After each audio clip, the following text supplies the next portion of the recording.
minutes to master, tools to explore. Let your imagination soar like never before. AI Tool Time with McCawley, where your digital dreams come true. One lounge. Ignition.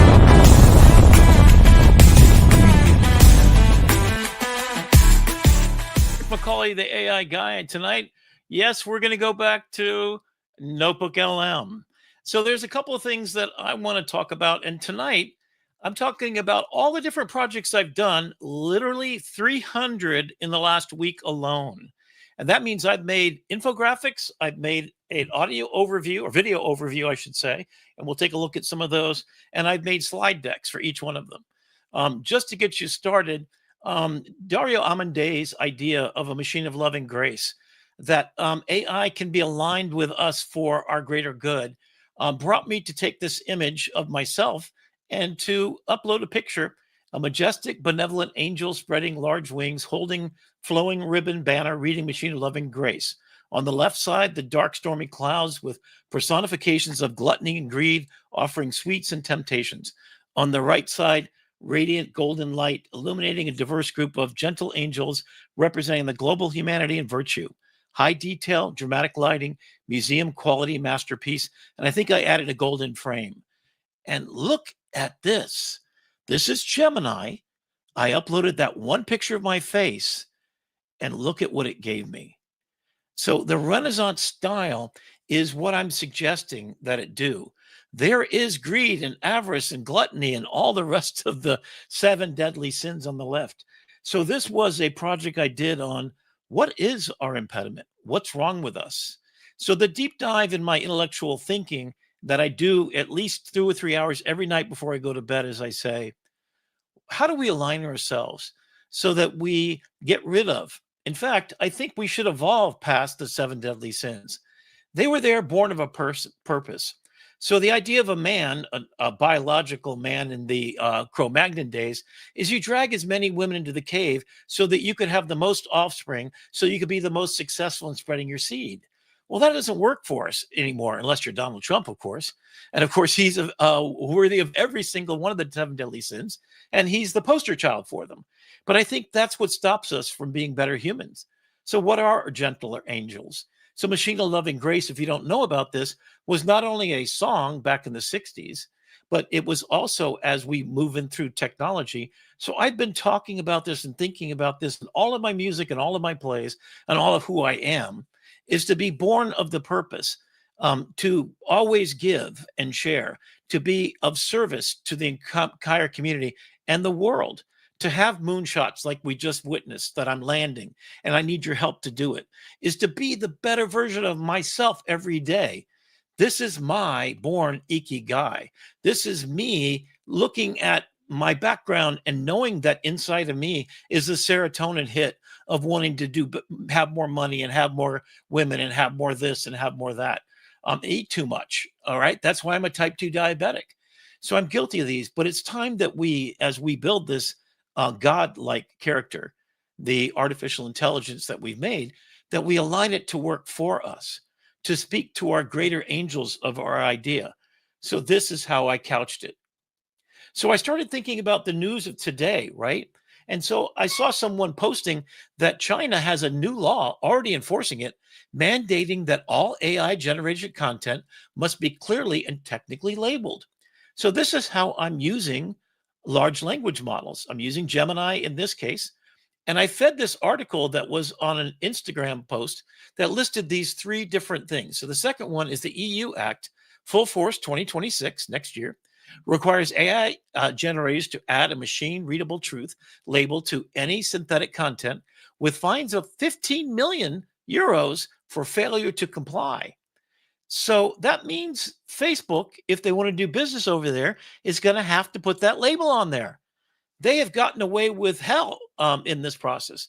Then California has AB 853. That's a game changer, stated to come out in 2027. It's a state law that has global implications. It makes it illegal for large platforms to knowingly strip out the provenance data. So Adobe's content authenticity, the C2PA that Adobe makes, that indelibly puts in there a truth label, say this is made AI, and it keeps a provenance list if you add AI augmentation to it, already in force on LinkedIn. Every picture as you upload it on LinkedIn has a CP in the top corner if it was AI generated, like this picture you see on the right. So, how do I get to this illustration? Let's take a look at who's here. So the governor of California, Gavin Newsom, is in a top hat because I asked for it. So I first go over to Gemini and I do research on these three things, and I produced over 30 pages of documentation about what the laws are, how that trend is happening, how Adobe's efforts, which to this point have gotten buy-ins by 90% of the planet, but the evil Meta, who because of the 230 law during the Clinton administration has immunity. So they strip the data out. Now, there is data you want to strip out, your home address. If a picture of your kid shows up, you certainly don't want them to be able to find your child. Cool. But the metadata that says this is an AI generated image, that's a gold mine for Meta as far as profits. They strip it out on purpose. So you go looking for, is this a real picture or not a real picture? So the idea is this truth in nutrition. So this is how Adobe talks about this. It's a nutrition label to tell you if this content is AI or if it's just photograph or where its origin is. And it keeps a provenance list to see what tools you used on top of it. Provenance is a word that comes from owning art. Who owned the Degas before you bought it for $10 million? And then what happened to it next? And how does it trace back to Degas as this being an authentic piece of artwork? That's the proof we need in a world full of fake news. So I added Meta, the black shirted person who scraped out their identity so you don't know who they are. I added the white hat hackers in the back end trying to fix this. Also, Gemini has joined Adobe. They have, when you create this image on the right, they have their own hashing, which is an indelible watermark that goes into it. You remember the Napster moment, and they tried all these techniques and tried to add copyright protection so you couldn't, hack it. And then, of course, Napster shows up and strips off that content. That's the lawlessness we're at right now. Why? Because it makes profit for Meta and companies like it who are extracting from our knowledge and are taking advantage of our dopamine centers to have you sitting there like crack cocaine and getting on TikTok and just watching one after another. So I made this image. I had a Chinese woman there. I had the EU AI Act, a soldier over there, a knight in shiny armor. So I vibe coded this into existence and I say, make it like a barcode that's on a product that's signed to say this is nutritious or not. So that's my thought process as an illustrator. I teach illustration design. So then I started, and again, every morning I start with an idea that I see from a long time ago. So I was around in 1980. I forget which edition this was. This is take a good look at this woman. She was created by a computer from a mix of several races. What you see is a remarkable preview of the new face of America, how immigrants shaping the world's first multicultural society. So at that time in the 1980s, when this edition came out, trying to put this together was a monumental feat with a mainframe computer to do it. And it averaged out these headshots of all these people based upon the demographics of who was in the United States and the change in Hispanic nature. You can see the kind of movement there. And then we're talking about bias. And this is something I did for my class back when Gemini first came out. They wanted to make fair and equitable. So if you ask for a housekeeper, you want to give people from every different ethnicity, even though maybe that the percentage of housekeepers are in majority Hispanic, especially in South Florida, and they're in their 40s. You don't want to do that bias, right? So I ask it to, so this is what was generated back when Gemini first came out with their own model. Now I've forgotten what that model was called, if you remember. But it produced, when asked for a picture of a 1943 German soldier, it gave a black man and an Asian woman. Impossible. Or a black man when I did it in Adobe's Firefly. So then fast forward, I'm sitting at a meeting, and this is about 2 years ago when Firefly came out, and they were talking about bias. They were talking to educators, a room full of educators talking about how can we use this thing? It hallucinates all the time and it has bias. So the little story over there to the right is Adobe came out with a whole, they spent, I don't know, thousands of hours of engineering to get this right. So while I'm sitting there on my phone, I open up Firefly and I worked on the team. Actually, it was my laptop.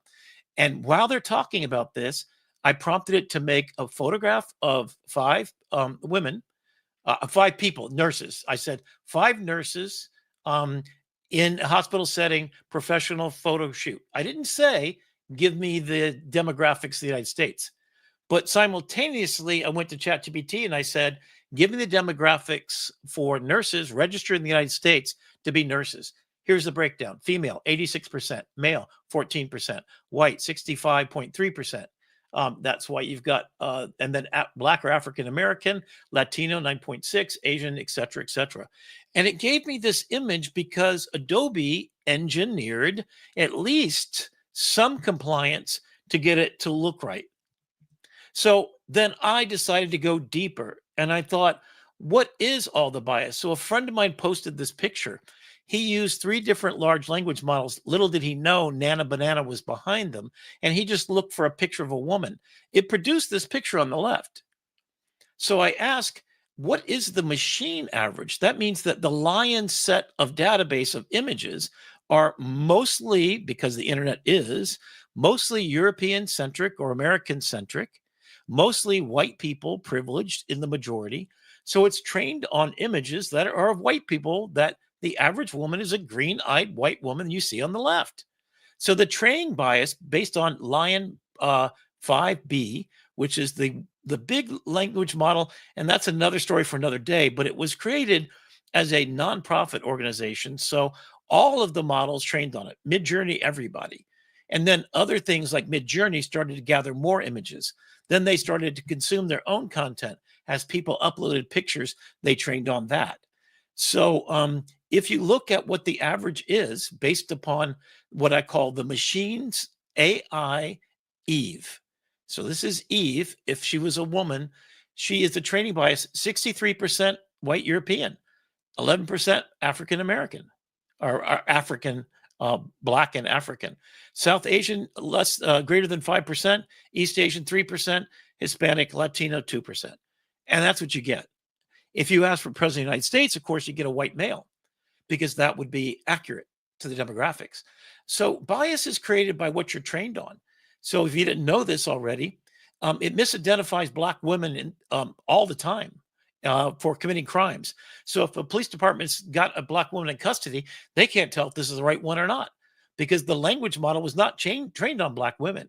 It had plenty of Black men and white men inside incarceration, photographs stolen or taken from scraping all that data. But if I ask AI, as I did, to create the human Eve, that's based upon 59% Asian, East and Asian, African 17%, European white 10%, Latin American 8%, and then 4%. This is a reflection of our planet. This is our every woman, our human. Hey, Rick, we've lost your screen share, just so you know. Oh, okay. Where'd you lose it when I was? I had stepped away for a second. I came back and it was just you, no NotebookLM. So I wanted to let you know. Oh, no idea where it went off screen? Not that long ago, because I didn't step away for that long. But okay. Let me get this back up. So looks like maybe about the past 5 minutes, according to Claire. Oh, okay. Thank you. So you saw that it's fixable. Adobe showed that it's at least engineerable out, so it at least closely looks at the demographics, and that is a problem, right? So here is on the left the AI Eve. So this is the training data that gave it the bias that it's only seen that. Now I grew up in Japan. I never saw a Black person until I was 10 years old. In Japan, there weren't any, right?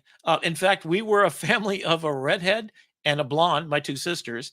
And we almost capsized a ferry on the way to Okinawa because they had never seen, first of all, white people. And second of all, this is 1959, 1960. They had never seen a blonde and a redhead, for sure. So then I went to Greece for 4 years. My dad was in the military, come back. So I'd never seen a black person. So what is my demographic knowledge and my relationship? I happened to go back into 1968 in Alabama in, busing crisis and everything else at the height of a very dramatic period of time. And then I had to figure out what was going on in America and how could they be so cruel to somebody because of their skin color, et cetera. Never understood that, still don't. But there you go. So that's our reality. It's based upon what we know, but it can be fixed and can be engineered out. So this is a Google Notebook LM. This is an infographic from the AI bias engine and the human author. This looks at what you scrape from the internet. So as an educational piece, take a look at this. So I went into Google Notebook LM and I loaded up all the videos I could find about bias and what different kinds there are and what it has to do with with AI and the generation of images.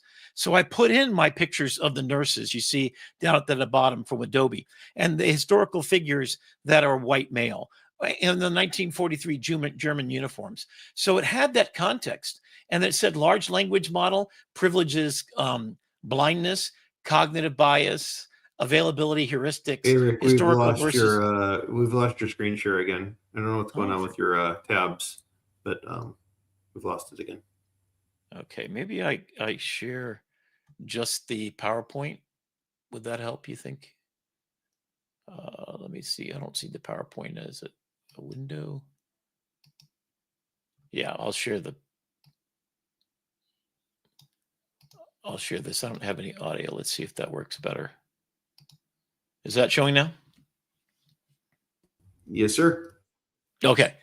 So it basically took all the information I gave it, made an infographic and I included the AI Eve training average internet bias and the World Eve planetary average real world data, generated an image of my dream woman. So this is what I said. I said, have AI make it. So there's the people, the human intervention, the fixers of the black box. So this is all the data from my conversations that I had about that picture you had before and my stuff from Adobe, all loaded as one PDF that I loaded into Notebook LM. That's my grounded truth. And then I ask it to create the scenario, a cartoon version. So the stylistic part is this is a cartoon illustration showing off the contextual and metaphorical representation of what bias is and how it could be fixed and re-engineered. Have a man, and so the description is have a man looking to generate a picture of a woman that is going to be his dream date, my aspiration and my mirror, etc. So I just did that, and then this is what you got. And there are, let's tweak the safety filters, let's balance representation, define fairness. Well, what is fairness? Oh my God, there's 7 different types of bias. There's the sort of bias that if you ask for a picture of a president of the United States, of course, it's going to give you a white man. Why wouldn't it? Because there's, and no women for sure, unless you over woke it. And that's the term I use, is woke to the point of insomnia. So insomnia means that you're woke all the time and that's all you talk about. That's another episode. But this is an existentially deep, philosophical, master's thesis level rendering of an idea that by putting in the smart conversation of what I did previous and then telling it to generate an infographic, kind of knowing where I wanted to go. So it's me in 66 years of teaching and understanding how to make information graphics that are representational. So here's the secret takeaway for you. Tell it what you want. If you want something like this, give me an informational graphic that postulates all of the 6 different concepts represented in this large amount of data. Give me in a cartoon informational graphic form so it's fun to look at and understand. Use a color palette, or say, as you'll see later, one of my favorite new one is a dark Renaissance mixture of existential threat. That's my new style prompt that get me something else. All right, so I'm going to go through all this. This is the FEMA project that we talked about last week. Sorry. And there's the life force, which we'll go over in a couple of weeks. And this is vibe coding the application. Okay, so we saw all that last week. And then this is what I've been doing for Upskill USA. I don't know if we got to this last week or not, but there's kind of the 5 levels of exposure you have to um, losing your job. And we'll talk about that again another week. Let me get to the part here. Okay. So this is a Google Notebook LM. So what are the 5 threat levels on the left? And then I asked for what are the 5 workforce domains that upskilling outcomes can help you a lot, or what kind of assessment? And then on the right, deployment of flow. So the professors teach employers, teach employees, and then national outcomes. And then the whole thing is in the middle. What am I trying to do with Upskill USA for the GI Bill for the AI age? So this is from my data. This was from the same data. This I asked for, what are the great humanities final exam? And I thought of, think of these people like Dennis Hassabis, who has 9 lives. So here I said, create 8 lives, 8 events in Dennis Hassabis. So I loaded up all the videos. So you go into your Discover tab in your source material, and you say, find me all the stuff about Dennis Hassabis, his entire life. And I knew a few things like AlphaGo, that he was a chess player at age 13, world-class champion. And I knew because I found a whole, in fact, it just came out. It's an entire video for free on YouTube of his entire life, from when he started to now, winning a Nobel Prize. And I think he's now Sir Dennis Hassabis. And he saw protein folding, AlphaFold. He also did AlphaGo, which is the Sputnik moment, move number 37. So this is the source of data I put into Google Notebook LM. And then I said, make an infographic and give me 8 lives, 8 major events that he have. And then my idea was these are called the immortals. The 9th live is what they leave behind when they pass, a changed world. So we rise as stars. Imagine that if you could find 8 ways to reinvent yourself as he did in such glorious ways. I feel like I've reinvented myself by doing this app that we talked about tonight. And I've got a bunch more lives. Hopefully at 66 years old, I've had some amazing achievements in my life that led me to what I hope is going to be a beautiful life and a legacy and a starship like Dennis Hassabis, and then Alan Turing and Yuval Noah Harari and Fei Li. And so these are the immortals, people who had 8 lives, 8 nexus points in their lives. And I'm going to trace it. So this is going to become a book. In fact, I should probably, and then Jesus, what were his 8 lives that led to it? So I know what I wanted to do. And I know the 9th one would be the, in his case, is the resurrection and ascension and the living on forever in stories. Marcus Aurelius and Friedrich Nietzsche, et cetera, et cetera, et cetera. These were all created in Notebook LM by making profiles of these people. I started most of these just in ChatGPT. Yeah. Lost it again? No, I just wanted to give you a quick time check. We're coming up right at the top of the hour. So okay. If you want to keep going, you're more than welcome to. But it sounded like we were maybe getting ready to land that plane and head on out of here for the night. Yeah, so what I'm going to share with you next is styles. So I've probably got another 5 minutes to go. Styles are like this. And so what I did is I said, so I'm going to head on out, but okay. You have a great rest of your night, and namaste, you, as you say. We'll see you next week. As always, it's been a pleasure. Thank you, sir. And thanks for helping me land that plane on that project, a major project. So here's the takeaway for you. So you load up all the information, use the Discover tab to get more information about whatever you're talking about. And then you can use some of these techniques: surrealist painting, steampunk engraving, film noir poster. So these are prompts of style that it already knows what they are. So it'll take the same idea and recast it in different ways. So here's Notebook LM, and I'm teaching a class in it. So you start with your sources. You've got a 1 million context window, 300 separate PDFs, and there's all the list of all the apps you can load up. A YouTube video does the complete transcripts and everything. Hit the Discover tab when you're done putting in what you know is your source. For free, you can put 50 sources.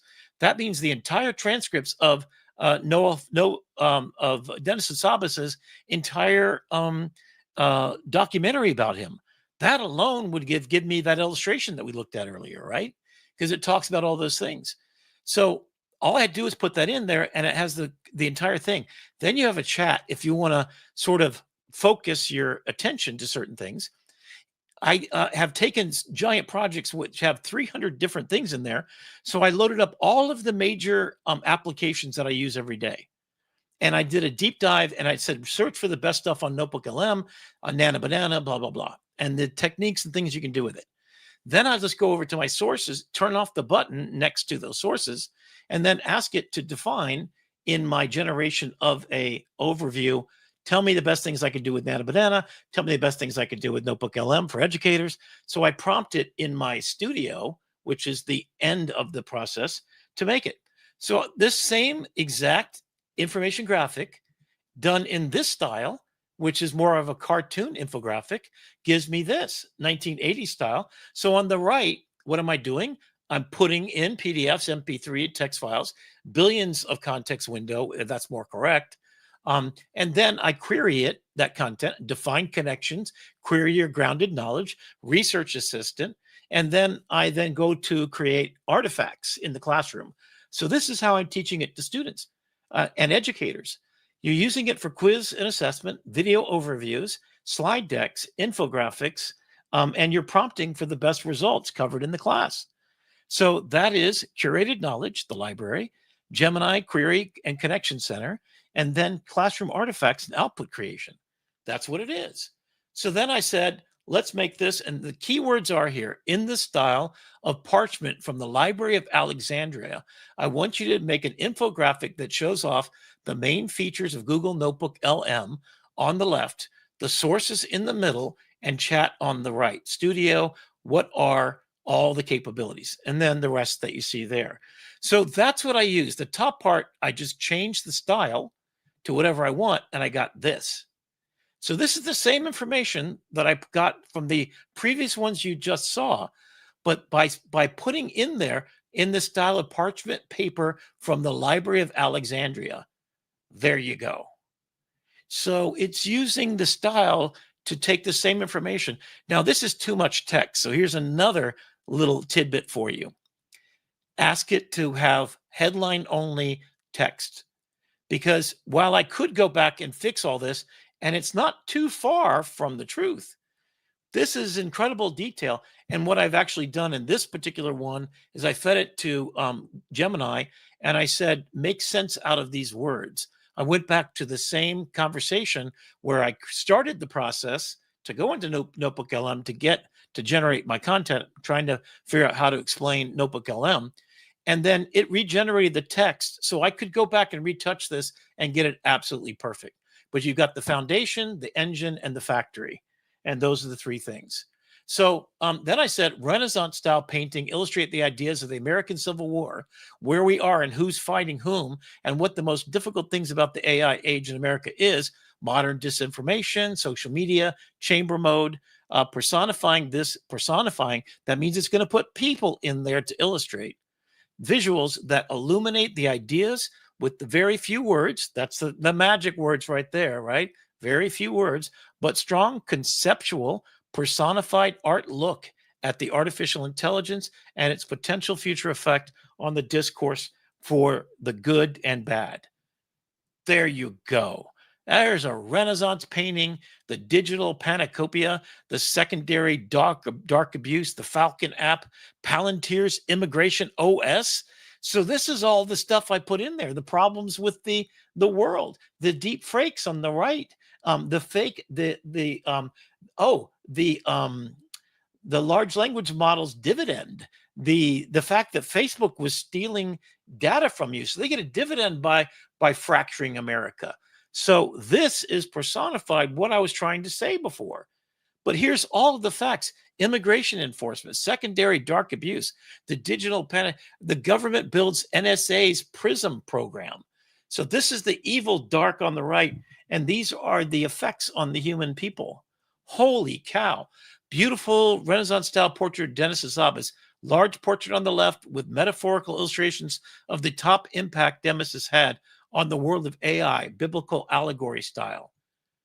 There you go. It's the same thing as before, and it gets into AlphaFold, 3D static protein structures, AlphaFold 3, dynamic pairwise interactions.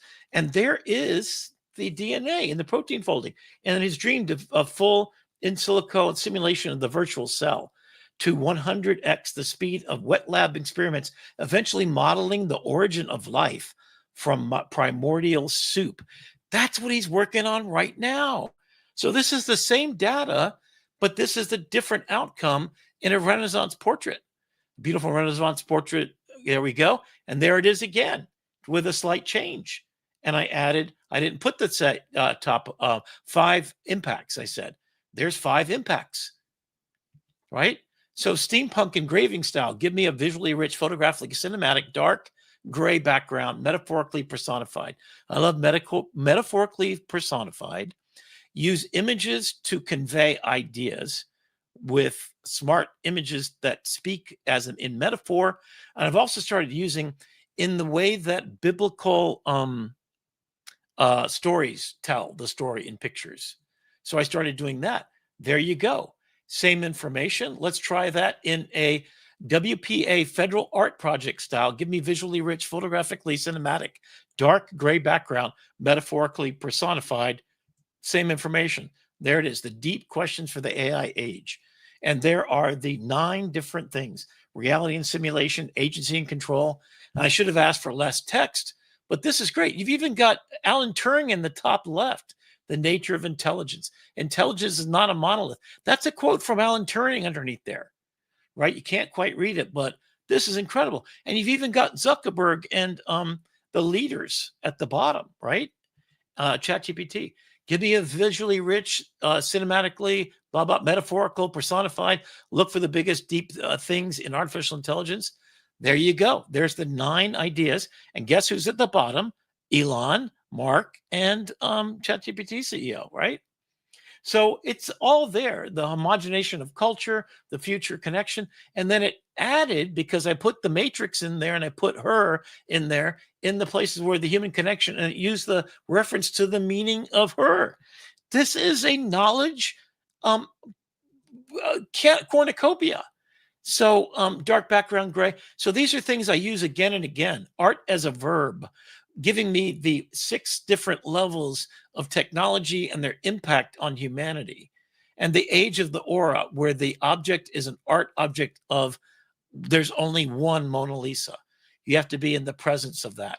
So if he took a master's degree, Claude, so Benjamin made the quote about the aura, the idea that we went from that to an age where you can see surrealist and Andy Warhol give us the a commercial object as a valuable thing, and 15 minutes of frame. So 1964, the end of art. So this is all large language models. This is a master's level thesis course. I've taught art history many times. I've taken 8 art history courses, one with Jerry Uelsman as my instructor, and one in photography. And I want to do one using this tool to generate all my stuff.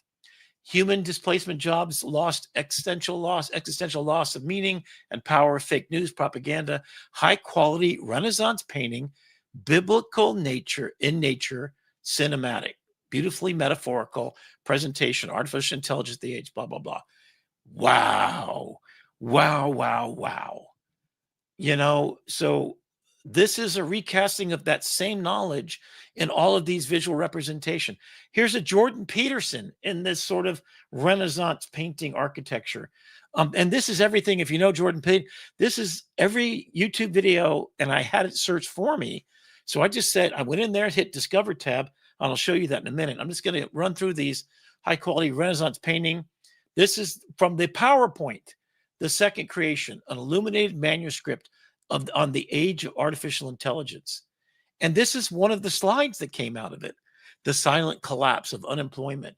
The pop star dumps the athlete. Content moderated, community guideline violations. And this woman, humans first. Then there's this. So this is an illustration that I created on personifying each one of the large language models. This is done in Gemini, but it basically, and then it broke it down. It picked who it picked. I gave it some a bunch of stuff that I've been doing. So here's what I did in ChatGPT that you can do. I'm going to be attaching a PDF of this entire document, so you can literally copy and paste this that you see on screen, or while you're watching it, take a screenshot, copy and paste this, and change it to whatever city you want. Somewhere in there is the word Paris. And I made it at nighttime. I found this online, just redid it. These are some things I've been doing recently. Then I've been downloading off of Facebook every day. This one guy puts up all these things trying to explain something. So I then make it better. So he was trying to talk about how ripening and over-ripening, there's more starch, there's more digestible. So I basically said, make it a worthwhile infographic that walks me through when I should eat something and why I shouldn't, how the growing conditions influences the amount of starch and sugars. And, so eating a banana when it's ripe or unripe changes the fiber content. I didn't know all that, but certainly could help me, right? The amount of pectin and I don't even know what this stuff means, but I was able to do it. Here's another one. The circadian rhythm and your brain. Bingo. Holy crap. This is the 24-hour circadian rhythm about your body's master clock resetting itself. And there's the serotonin and the cortisol and how it affects and how it works. And there is your pancreas and your liver and your fat and how they have to work on this, how much sleep you get. Oh my goodness. So it's the ability. Here's Joseph Campbell's conceptual thinking about the hero's journey. Of course, he influenced the writing of Star Wars because that's what it was made based upon. So there's his hero's journey with the personification of the Matrix and all the different characters throughout history who personified this idea. So what did that cause? It caused, Star Wars to be made. He directly referenced Joseph Campbell's concepts in the making of the movie Star Wars and the hero's journey. And the same with The Lion King. And that's my prompt. The 12 stages of the hero's journey. Visualize, so I happen to know that little bit. Winding path through a map. Refer to the context pasted below for the 3 acts and 12 steps of the hero's journey. And there it is, reimagined as just Lord of the Rings and the 12 steps of, the ordinary world, the call to adventure, the refusal of the call, the meeting of the mentor. The crossing of the threshold, the test of allies and enemies, the approach to the innermost cave. Oh my goodness. And there's all the elements in a cartoon form, in a map, right? Photographic lighting, photography studio. This is for my photography class. I taught these 4 different ways of lighting. And we did this as an assignment. Give me an infographic about the United States. What are the core differences between Republican and Democrat? Not how we act, but what our core ideas are. There you go. That's an infographic I made. This is a prompt I found online. I said, tell me more about this. In an infographic, give me 6 ideas about what's unique about it that it can do that no other plane can. There's a little extra plane in there. There's a missile being fired. And I had it, of course, against the sky. So here's an infographic, 6 major things for an infographic about a T-Rex, the cheetah and the T-Rex and speeds that they go at. So obviously a human would be dead because a T-Rex can go 15 to 25 miles an hour. So yeah, that you know that. And then I ask it to tell me key facts. And then on the right, give me key tech facts, scientific context, mass, diet, habitat, and time period. Holy crap. So mycelium, try to explain that, right? The wood wide web is what it's called. Underground, it's communicating between big and small trees for the migration of water between different ones that need it and don't need it. Even during a fire, there's an underground communication system that's equivalent across acres and miles that the trees talk to each other and always have. We didn't even know about this. But this came from this prompt, which was, did some research about it in ChatGPT and came over and got it to happen. Here are the 16 panels from the shower scene from Psycho. So it knows everything in the world. Here's the picture that I got from online that somebody did, and they were so proud of themselves, which is pretty cool. Watch a Josh Gates episode about it, and I said, hey, can you make it real? Holy crap. So can you make this full-colored, real-looking infographic with all the parts, making the building pyramid, make the central figure larger, and put the Sphinx off to one side, bigger and more contextual background, looking like a real senior, think, 3-dimensional building, the pyramids, and an ancient Egypt of script. So this is a papyrus-based infographic that's real and is based upon its knowledge of all of these separate elements. And of course, you can have some fun and make some ugly Christmas sweaters, or you can do the kind of stuff that you see here. Oh, this one was really kind of amazing. Those are my 4 pictures. So this is a pretty long prompt, but someone had posted, you want little versions of yourself on the shoulder. So I just went in there and added that I have a Nikon Z8 camera, and that it put all the correct lenses, and that is the Nikon Z8 camera that I have. And then I said, put me sitting at a desk with all this going on, and here's my 4 pictures. They're framed and on the wall and spotlighted. So if you read this whole long thing, that's how I got this. This is a one-shot prompt in ChatGPT. And then we've got free will and human consciousness. And that started with just a post. And then I loaded up my picture, and all of the world is agreed upon hallucinations. Money is a hallucination we agree to abide by.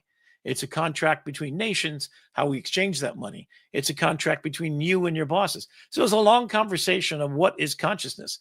Are you aware that you're playing a game? Do you know that our political system is just a board game privileging rich people right now, and that the government is not working for we the people? Well, if you know that, then you can have free will, and you potentially can change it. What's it going to take to change? You got to change the world. What kind of job is that? A dangerous freaking man like me, Rick McCawley. A man that understands that free will requires that you raise your consciousness to understand how these board games are not privileging you, and redesign them with other people that feel the same way, that we should design it for a machine of loving grace to serve us, the public, and give us the power that we deserve. So tonight's episode has been dedicated to one thing. My name is Rick McCawley. I am born of service to the world. I hope you will join me, because as John Lennon says, I'm not the only one. And now you've heard my story of what I'm doing. What are you going to do with AI? So John Kennedy said, ask not, I'm paraphrasing here, what AI can do for you, but ask what you can do with AI. What can I do with my ikigai, my purpose building thing in life, to illustrate the world to you, to do deep dives and spend the rest of my life dedicated to one good thing after another, making myself a better version of myself, understanding that politics has been broken for centuries, and we're at the nexus point where you have to decide, are you on the side of good or evil? Are you on the side of getting into good trouble, necessary trouble? Because we are all people that have to stand up, like Patrick Henry. Give me liberty or give me death. I say, give me a better world or give me death. And to my dying day, which I hope will be extended healthily way into my 200s, I'm going to every day dedicate my life to making it a better world for immigrants and for people like yourselves that are just good people, that just want to do good things and live in a world that you can raise your children in. I've had too many conversations with people that aren't having children. All of my students have no interest in having children because it's a broke world, that they don't even know what they don't know and how to fix it. But I'm telling you, if you learn to get on the good side of AI and use it to amplify whatever gift you have to give to the world, you will make stardust into starlight. Like Dennis Sasabas, you might be able to cure cancer. You might be able to change the world. You might be a Nobel Peace Prize winner. You might just make the world a better, safer place for your kids and for other people's kids and for immigrants and everybody else. We need to act now, because we've already seen what it looks like to be in echo chambers of our own discourse, to be divided as a nation instead of we the people. We know what this is like. We know what this moment is, and it's time to own it and change the world. Namaste, and thank you very much for joining me tonight. I'm Rick McCawley, the AI guy, and my goal is to make the world a better place for all.